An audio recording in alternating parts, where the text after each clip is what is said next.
Assalamualaikum, Aa Gim. Ya, waalaikumsalam. Sehat, A? Alhamdulillah.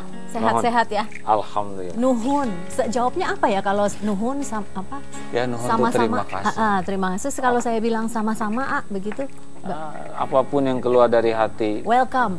Pasti akan sampai ke hati. Alhamdulillah. Apa kabar Teh Vivi, baik-baik? Saya alhamdulillah baik. A baru punya cucu kembar nih. Saya dengar dari Gaida ya. Alhamdulillah, Gaida. Laki perempuan atau perempuan gimana? Laki-laki dua-duanya. Dua-duanya laki-laki ya. Jadi 3 cucu sekarang sudah kakek. 1 cucu perempuan Nifa, betul ya. Kemudian yang 2 dinamakan siapa katanya? Ziran dan Zirin, supaya gampang aja. Apa artinya Ziran dan Zirin, A? Itu ada rahasia ibu bapaknya.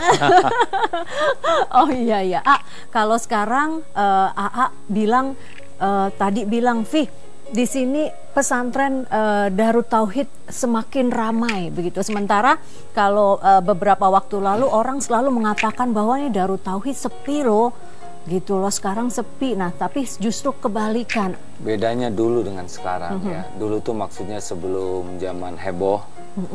Kalau dulu orang berdatangan ke sini hanya ingin lihat Aa Gim dan lihat Aa Gim dengan Teh Nini.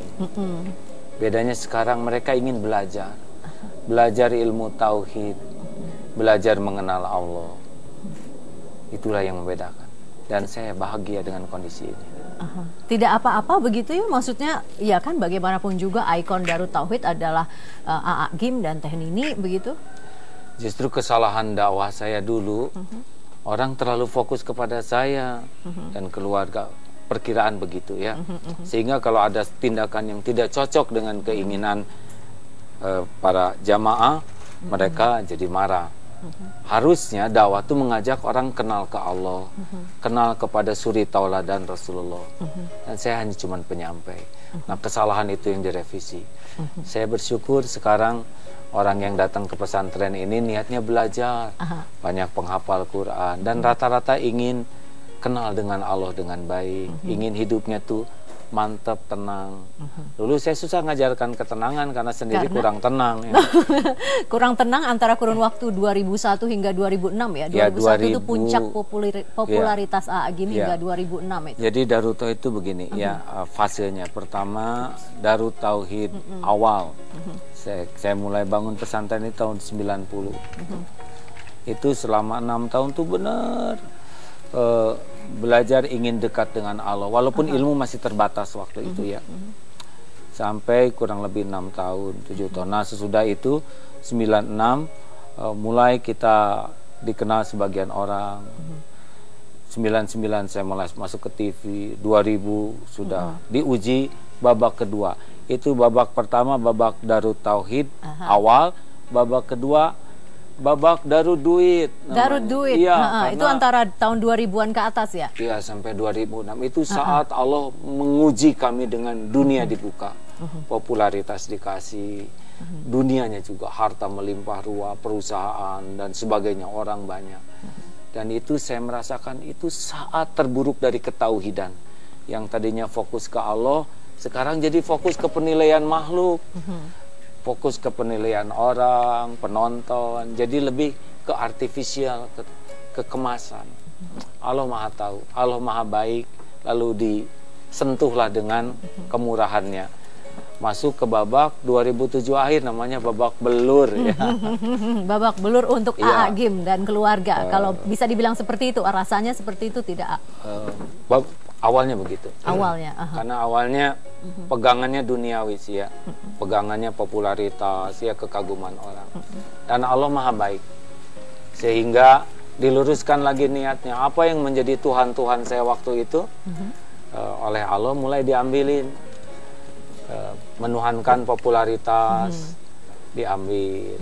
Menuhankan kekaguman ibu-ibu, dibalikan hatinya ibu-ibu jadi pada ngambek. Menuhankan perusahaan oleh Allah sebagian dibuat oleh menuhankan tabungan kekayaan oleh Allah, ditakdirkan mendengar Ustadz Yusuf Mansur sehingga sedekah aja habis itu harta dalam 1-2 hari. Ini karunia Allah ya. Tadi mengatakan kekaguman ibu-ibu itu ya, tiba-tiba dibalik begitu ya. Itu karunia Allah. Karena pujian, kekaguman orang tuh membuat kita jadi nggak bisa jujur melihat diri kita sendiri. Nah, sekarang saya bisa mengerti bahwa pujian, penghargaan, popularitas, kekaguman, kalau tidak kuat fondasinya, itu cenderung, maaf ya, bahasa galaknya, cenderung hidup kita jadi munafik. Jadi hidup tuh hanya sibuk membangun kemasan aja, supaya orang tetap tertarik ke kita, supaya orang tetap, ini tidak benar. Dan AA merasa menjadi bagian dari kemunafikan itu? Iya, iya. Saya sekian waktu hanyut dalam penilaian makhluk, ya, dan itu letih sekali. Jadi tidak normal hidupnya. Keluarga nggak keurus dengan baik. Ke anak-anak juga bagusnya ya kalau ada kameramen aja begini. Jadi cenderung kemasan, dan anak-anak tahu itu, bisa merasakan. Ke orang tua nggak begitu punya waktu perhatian. Pesantren nyaris nggak keurus ya. Kalau bicara soal anak-anak ya. Tunggu dulu, tapi hidup mana? itu tuh capek. Ya, pada saat itu kan. Capek ya. Itu ya waktu itu. Capek ya, walaupun orang wah gimana lah, dunia mah populer, tapi masih saya ingat dalam rekaman ingatan kita. Ya, dan saya sedih waktu, kenapa hidup saya jadi begini? Ya, beda dengan dulu, membangun pesantren tuh enak, adem. Kok sekarang jadi capek, gersang gitu. Padahal di luar lagi rame-ramenya orang yang datang. Sekarang kan juga, maksudnya AA juga tidak kalah sibuk. Terakhir baru pulang dari Kanada, begitu ya. Ada dakwah, syiar, begitu. Kemudian sibuk juga tentunya dengan keluarga, punya 2 keluarga, anak 11, cucu 3, begitu. Nah, itu bagaimana bagi waktunya sekarang? Sekarang jauh lebih nyaman, nikmat. Karena bukan sibuk untuk dinilai orang. Ya, jadi semuanya mudah-mudahan ya diterima dari hati, seperti mau berkhidmat ke orang tua. Karena saya memang belajar pakai hati, ini kesempatan yang tidak ternilai.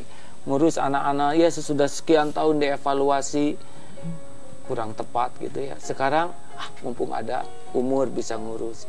Juga ngurus pesantren, ini kan amanah dari Allah.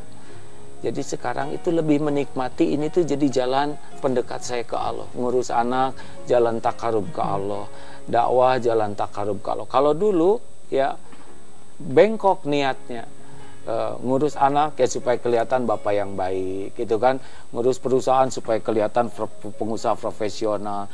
Jadi capek hidup topeng kayak Kalau gitu. Sekarang ngurus anaknya tuh bagaimana secara spesifik seperti apa begitu? Nah, misal ya kalau nyapanya sekarang nyapa lebih enak. Kalau dulu kan sebagai kayak yang ngeguruin, sekarang kita bisa lebih nyaman, nyambung, mendengar curhat ya. Masing-masing anak leluasa. Saya juga ngantar anak-anak sekolah lebih enak karena ya nggak perlu diketahui orang lah ya. Bisa ngantar, bisa ngobrol, bisa makan sama-sama. Siapa yang AA masih antar ke sekolah nih dari 11 anak nih ya? Vira dengan yang SD. Kalau Jakarta ya yang dua-duanya itu kita dengan Kaisa. Oke, itu masih AA antar kalau sedang. Ya sekuat tenaga saya ngantar karena kan penting sekali kebersamaan, lagi ngebonceng, lagi apa gitu. Yang kalau dulu mah nggak kepikir gitu tuh ya.